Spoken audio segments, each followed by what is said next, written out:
Welcome to Classic Heart, the BMW Group Classic podcast. My name is JP, and my guest today is, I would say, a Swedish icon.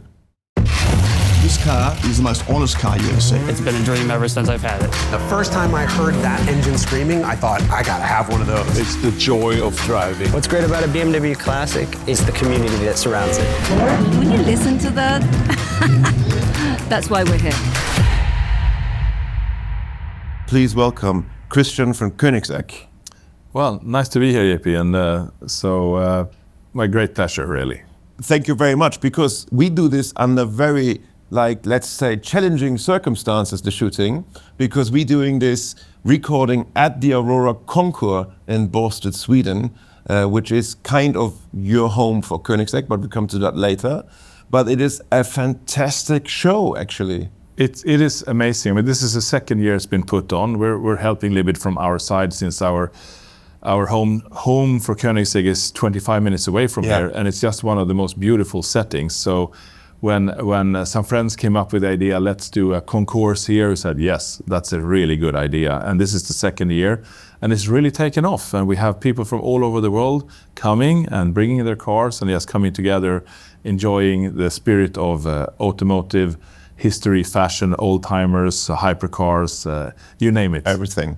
And I mean, the variety is the beauty of this event, because to understand the event a bit better, because being somehow also on a minor stage involved in this event, I feel comfortable describing this event because I have your support on that. Because the Aurora is something fantastic, because we're combining the world of vintage and classic cars with the world of megacars. Some use hypercars, but we agreed on that the word hypercar, we're not big fans, both of us, aren't we? Yeah, I mean, it sounds a bit hyper, doesn't it? It sounds a bit hyper, and hyper can go away, and mega stays, I would say. Yeah, exactly. And we kind of came up with the idea of megacar when we introduced the one-to-one, which was the world's first production car with 1 megawatt of power. Yes. So that we said there is now megacars as well. Okay, so I think we should agree on megacars. I'm totally with you. Even though we had a class which is called mega, hyper, that goes as big kudos to Scooter for the song. But right. We are sitting here also in a very special setting in between the big Aurora event, which is held in Nordviken, and sorry for all Swedish-speaking people. No, it sounds for good. My worst Swedish you're good expression. Yeah, because BMW has been the partner of this event from the start off, and we thought we should bring something special.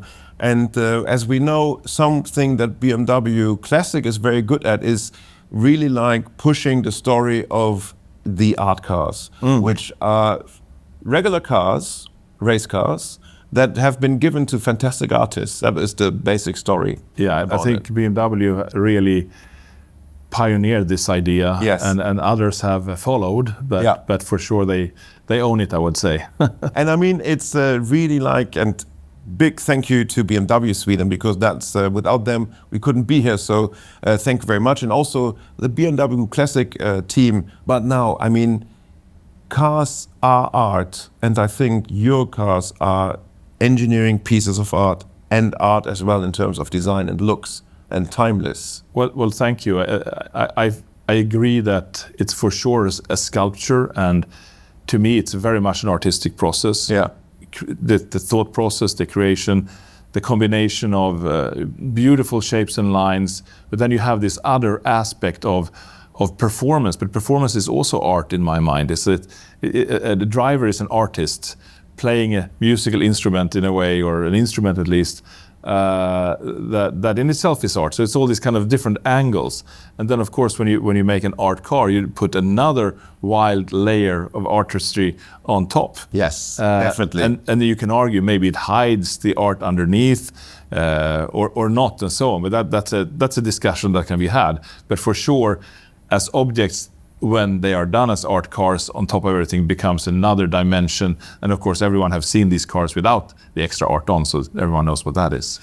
It's very exciting. It is very exciting. And I recall my first time when I was standing in front of an art car. It was actually at the Hockenheimring, if I'm not mistaken, because BMW Classic at that time invited some journalists. And so it was really like something where I said, okay, I'm in and have no clue about art cars. I was into cars, but I have no clue about the art cars, so I learned it. And then I saw this car first time, which is the BMW M1 Pro car, yes. which is been looking very unique because it has been hand-painted by the artist Andy Warhol. It's incredible. I think it really looks cool, actually. It looks extremely cool. It looks extremely rough in its execution. Yes. But this car underneath is, of course, well, it's one of my absolute favorite cars. Yeah. The combination is a huge clash of emotions, I would say. But the end result also knowing the story of Andy Warhol, of course, Yeah. and the era and the time of everything. It's something extremely unique that can never be repeated. I remember last year, so we do the parade of the classic cars and we do the parade of the hyper and modern megacars.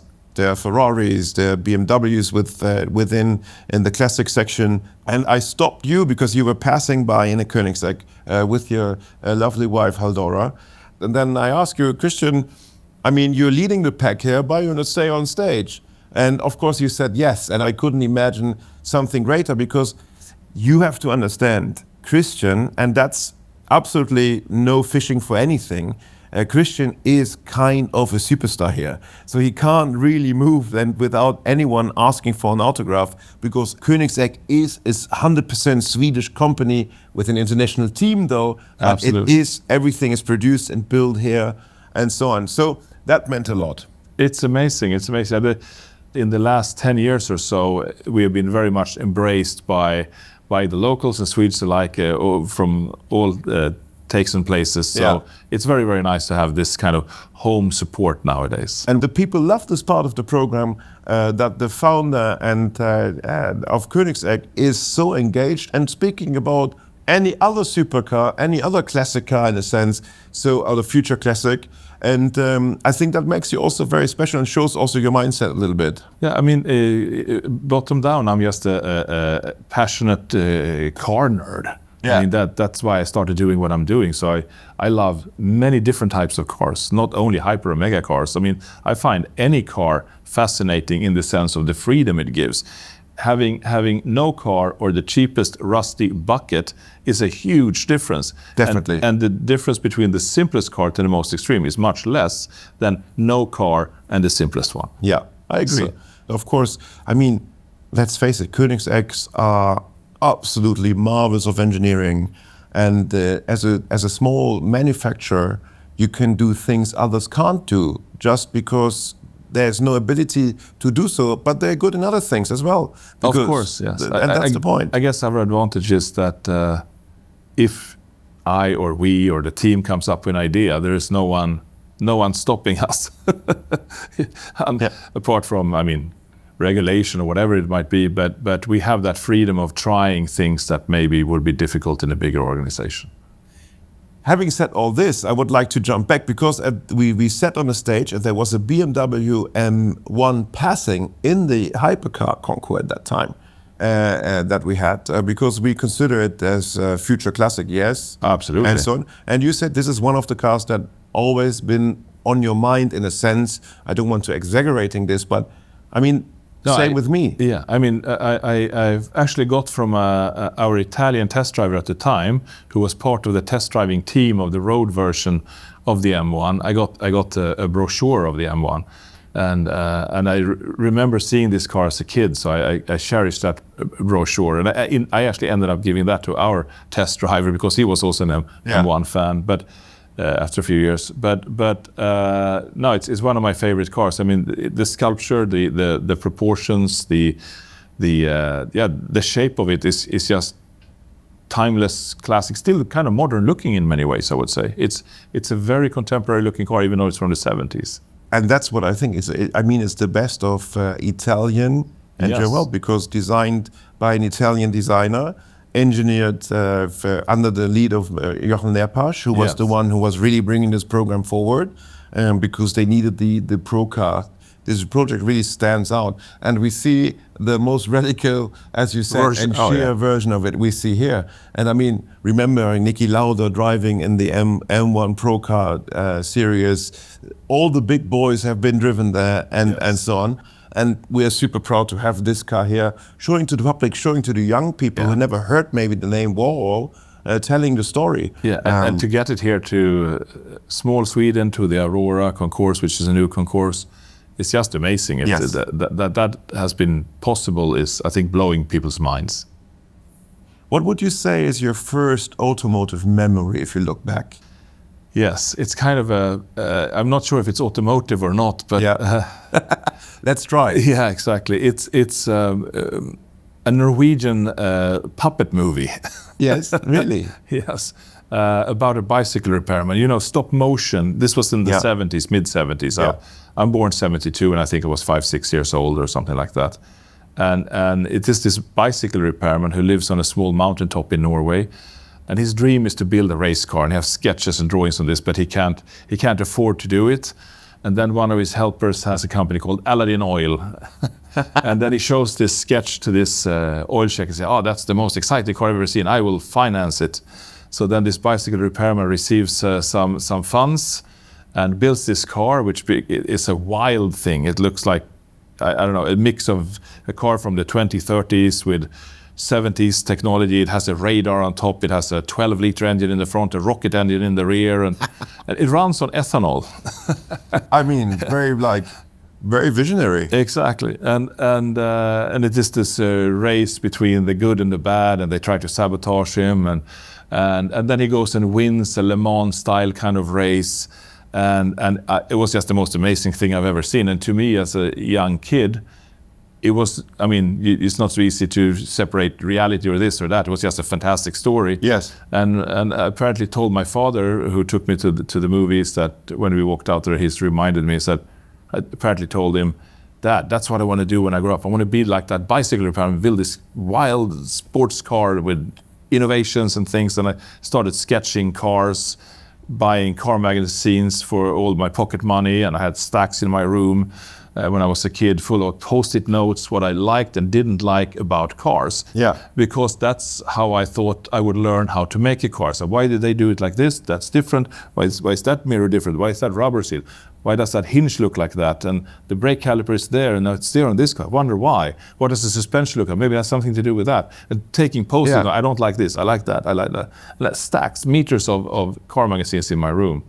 And I heard someone tell me that before the age of 11, 12, you shape your personality from your experiences. Of course, you're born a certain way, but then who you become as a person is a combination of DNA and your experiences up until about 11 or 12. And I was just a car nut and believing I would build a car at that time. So I was pre-programmed when I got older. I had no choice. Yeah.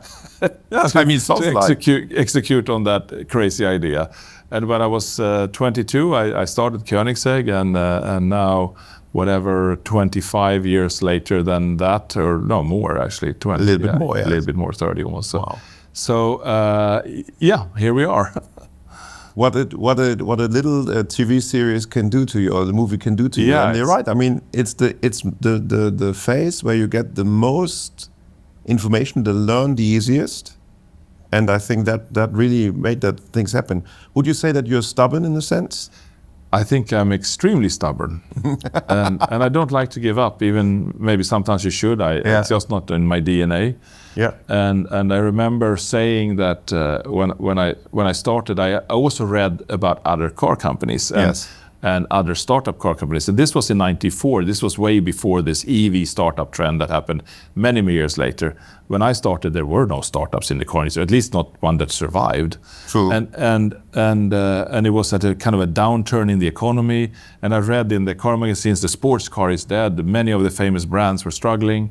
And I said, well, what am I supposed to do? I'm going to build my car. I decided I'm going to build my car. I don't care if it's difficult or not. Of course I care, but it's worth it even if it takes everything I've got of energy or everything I have. I'm just going to do it because I need to do it. I need to get it out of my system at least, but I think I can build a car that is interesting, that someone will want to buy, and I will just do it. And then, of course, many years later, when I actually had a car, the world had turned around, sports cars were interesting again. The world was not in financial disaster in the early years, and And then I sold my first car, and one after another, and kept on going, and it worked. It does, but I think also, I mean, you were in a phase where you also were becoming a young parent. The thing I want to touch is, without family, all this would not have happened. Absolutely. Aurora and I, we worked together, not from the beginning. We met before I started the car company, but she was still studying, and then she went to other work and so on. And we never planned to work together. Yeah. But then in 2000, we said, I was on my knees and fighting to get the company up and running, and she was between jobs. I said, okay, let's just try it. And we never looked back. And without that, I don't think it would ever have worked. And our oldest son was born a year later, and then our son after that, a few years later, were two sons. And they've grown up under our desks. I mean, in Sweden, we have this fantastic paternity leave system, best in the world. We never made any use of that. Oh. You can't, because it does not apply to self-employed people. Exactly. And then, family is super important. My father helped me out in the early days. I started the company in '94. I thought it would take me about 1 year to make the first running car. That was very optimistic, a I would pipe dream. Yes. Well, and I had my first company since I was 19, actually. Yeah. I come from an entrepreneurial family, and the thing I knew you do is that you start something and you make something out of it. Yeah. And I always wanted to make cars, but I realized I can't just start making cars. That will be impossible. So I need to start a company where I can make some money so I can make cars. And I started a company then where I bought and sold things to make money. Yes. It just could be anything. I thought just I make money. So it was plastic bag, ballpoint pens with and frozen chicken and whatever I could make money on. And after 3 years, I had a little company with a few employees. Yeah. I had made some money. So I told myself, okay, I'm an entrepreneur. I apparently can run a company. I apparently can make money. And then I remember going to the newsstand, and I bought a magazine, and I saw the McLaren F1 on the front page. That was '94. Yes. And I said, that's sort of close to my vision and thinking and dreams. And now someone else has gone out and changed the mold a bit. And I said, if I don't do it now, I will never do it. And then I just sat down in front of my computer, and I had always been drawing in the computer since the 80s. And then I sketched up this car with 2 seats, mid-engine, wraparound screen, short overhangs, side air intakes, removable, stowable hardtop, because that didn't exist in our industry at the time. I said, that's a good differentiator. And then 2 years later, we had a running car. But after that 1 year, I mean, that's also very quick. Let's face it. It's very in quick. hindsight, I don't even know how that was possible. Yeah. We were 3-4 guys just in a garage doing it. Chassis from ground up, bodywork in carbon fiber. We drew and welded a suspension. Everything was cut. Apart from the drivetrain, everything was special. Yeah. So my father is an entrepreneur, and he saw me struggling. He came down to the south of Sweden, and he kind of ended up sleeping in my 2-room apartment for 2.5, 3 years. He put in what he had earned from his entrepreneurship there, and made it cover up for this impossible years. Very shoestring budget, not a lot of money still, but at least something. And then we got our first investors in, and then things could take off. So, I mean, and this is what I really like, because your father's name is Jesko, and of course we all know there's a fantastic Koenigsegg Jesko model range, which we just also, by the way, Aurora's used to some fantastic world premieres. So we have the last of the Jesko line, if that's correct to say, which is called City Spear. Correct. Which has also horse racing analogy of that. So I really think that's something that's a very nice gesture to respect the ones who are supporting you.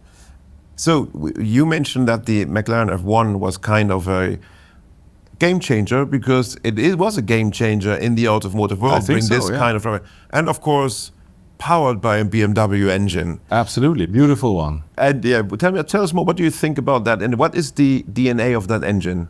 Well, I mean, as far as I understand, it was very much specially developed for the F1. I'm sure it's based off of something BMW had, but it was very different to their other V12s. Much lighter, much more compact, much more higher revving, much more higher output per liter. And the sound is just amazing. And I remember McLaren said they didn't even plan for that kind of power originally, maybe not even a V12 from their first sketches of the car. So, and I think it made the car to a large degree. I mean, to have that kind of engine in that car, apart from the radical layout, which is still amazing, it was such an important part of the whole experience. And I think this is also what people sometimes really forget. The car world is a very close connected world, and you think they're all competition and they don't talk to each other, or they hate each other, or they don't respect each other. If you dive into the car world, it's a completely different picture you see, because they all have one idea of finding solutions, making things happen, and create something great. And I think, I mean, I would love to be sitting like a little mouse in the conversations Gordon Murray and the guys from McLaren had with BMW, what they need. Because with this English Kiwi approach to things and more easygoing approach. Yeah, you have New Zealand, England, Germany, everything mixed in together. Exactly. So and you have this wonderful result. But Christian, other megacar manufacturers choose to work with a partner from the OEM world, so from the automotive space, big corporations. You decide not to do that. Why? Well, quite simply for the reason that my aim was to make the most extreme road-going sports car, homologated sports car there ever was.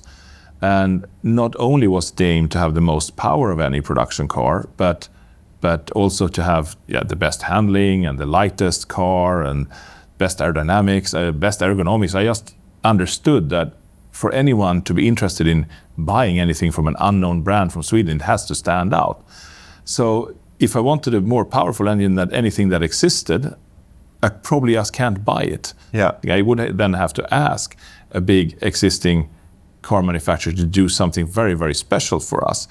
But my budgets were very limited. Yes, definitely. So I had to make do with myself, if I put it like that, and figure it out, like the rest of the car. Yeah. So I guess if I would not have had budget constraints, maybe I would have chosen a different path. On the other hand, I like to come up with solutions, technical solutions, and do things our way, and that allowed us to do the engine that way as well.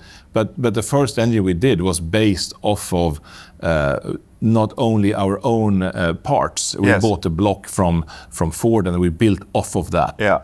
But then already 3 years later, we started casting our own blocks and doing it very much from scratch when we had learned kind of how to do the other things. So and it's the Koenigsegg way. Yeah, and from there on we started doing our own engine controllers and everything from scratch, and later on also transmissions, and not only that, like groundbreaking, never seen before technologies, and adding and adding and adding. So it's important that everything is not the same out there as well. So it makes Koenigsegg a bit different and interesting in its own right. So I think it's just who we are in what we do. So, and sometimes things that start off a necessity can have a very good outcome. Yeah, exactly. I mean, I didn't know if I would be able to pull that off. Yeah. But I had no choice but to try because I didn't have any other solution. Yeah. And then when it worked, you kind of get emboldened by that, and then can take the next step. So. And if you look at the models that have been produced under the name of Koenigsegg, I'm sure that many of your little post-its with problems you could throw away because you find the solution to it. True. Yes. I love kind of problems because it gives us as a company and my colleagues the chance to solve them. Yeah. And it's fun to solve problems. Yeah, absolutely. And you can call them, and I don't actually maybe want to call things problems. They're challenges. Yes, exactly. The whole life is just a big challenge. Yeah. You should not see life as a problem. No, true. Especially when you choose to do something very exciting. Yes. That is challenging. It's not a problem. I mean, look at us. We spent a fantastic weekend at the shorelines of Bastad here in Norway and see the most wonderful people, wonderful cars. And I mean, I always joke, I mean, my time at Classic Driver doing this, I said I never worked a day in my life. Right, exactly. Because it's just fun. I remember a quote from Picasso. Picasso said, "I'm too poor to hang one of a Picasso in my home.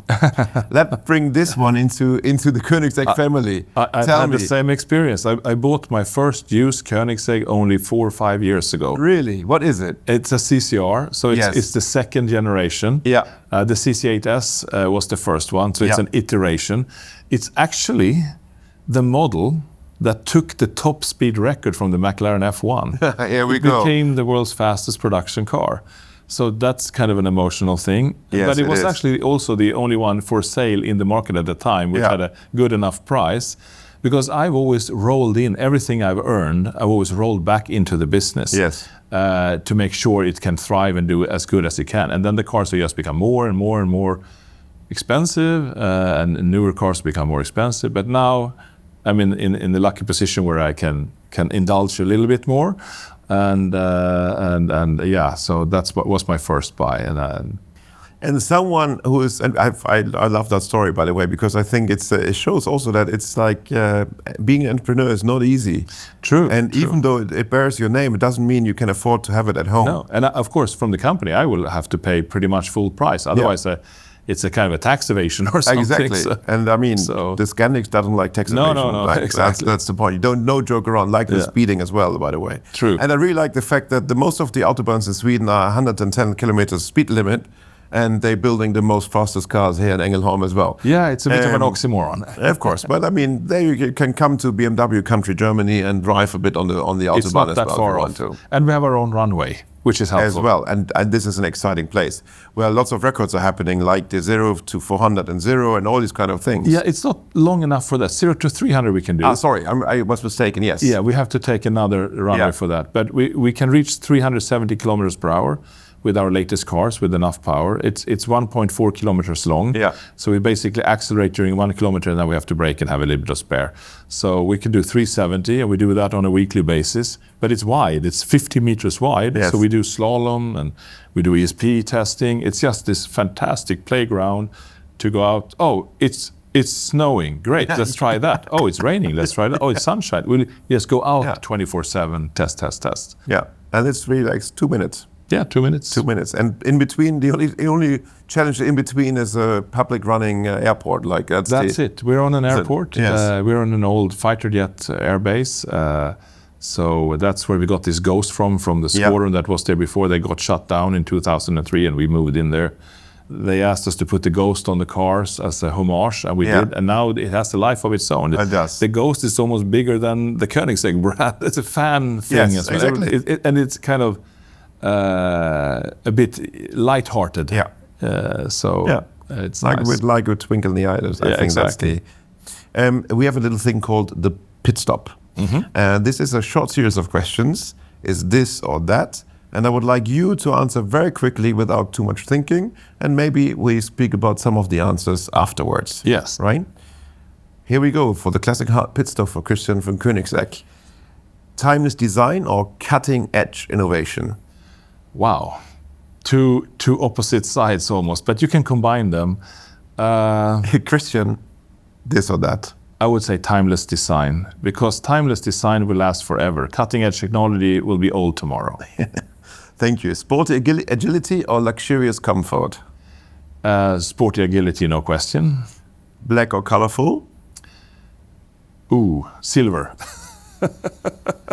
Mint condition or patina with history? Patina with history. Customization or factory perfection? Depends which brand, I guess. But not allowed to answer that. So, Okay. Customization. Driving alone or driving with passengers? Driving with passengers, if I have to choose. Driving yourself or being driven? Driving myself. Road trip or racetrack? Road trip. It's a very specific question now. BMW M Performance or BMW Classic? M Performance. Autobahn or winding country road? Winding country road. Manual transmission or automatic? Manual. Petrol or diesel? Petrol. Electric or no car? Electric. Engine in the front, in the rear, or in the middle? Middle. I didn't know that. Inline 6 or V12? I have complicated answers for these. Yes, we jump on that answer. I promise you I will touch that. I will say, did you say V6 or straight 6? Inline 6? Inline, okay, yeah. Yes. So I would say, if I really have to choose, but depending on the context, I would say inline 6. Okay, thank you very much. That's it. We've done now. Because and let's jump on that question because you say it's very complicated to answer the question. There's multiple, nuances, right? And of course, this is a little bit of a fun part. It's just to show a little bit of that one. But you said that it's the inline 6. Why do you think inline 6 is very important? Well, first of all, they can pretty much sound like a V12 if you tune them right. True. They are lighter. Yes. They're almost equally good balanced. And just for the sake of minimalism and a lightweight car, I could consider a super well-executed straight 6 instead of a 12, which is kind of a bigger engine. However, the 12 is the absolutely most balanced engine you can have with the most perfect pitch you can have. But it's a bigger engine, so it depends a little bit on the usage. But I had to choose, right? So I think I agree, and I would like to and show here you we have a good example. The best. But I show you also something very interesting because we brought some fantastic cars from the Classic, some fantastic cars. So we have a BMW Z3 with a V12 in it, if I'm not mistaken. So also, and this is what I like at BMW, because they intend to do crazy things no one is doing because it's absolutely useless in the end to put that engine in that car, but it's just fascinating to show we can. And there you can say factory perfect is modified in-house by the factory into something you cannot buy, but exactly, but for fun or excitement. And I really like that spirit, and also so that they show these cars, or that they go around and show these cars. It's playful. It's playful, and that's what it's all about, because they kept the team kept the hoods open that we can just have a look at it after our conversation. I think Z3 with a 12. That's and also there are other fantastic creations. Like I like the X5 Le Mans, which is also here. Oh, yeah. So I heard it's here. That's amazing. That's really like big stuff. So and this engine is you will love it because it's it looks very simple, but it's the most complex things you could ever imagine, in my opinion, to get that into an X5.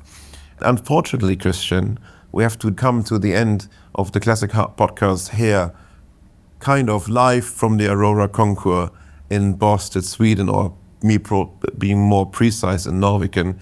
And I think it means a lot to us that you joined us here. My pleasure. And also it shows a lot what we like to achieve with this podcast, because we want to share automotive passion. That's what it's all about. I'm passionate about anything automotive that is meaningful and that has been that brings something forward and something exciting to the plate.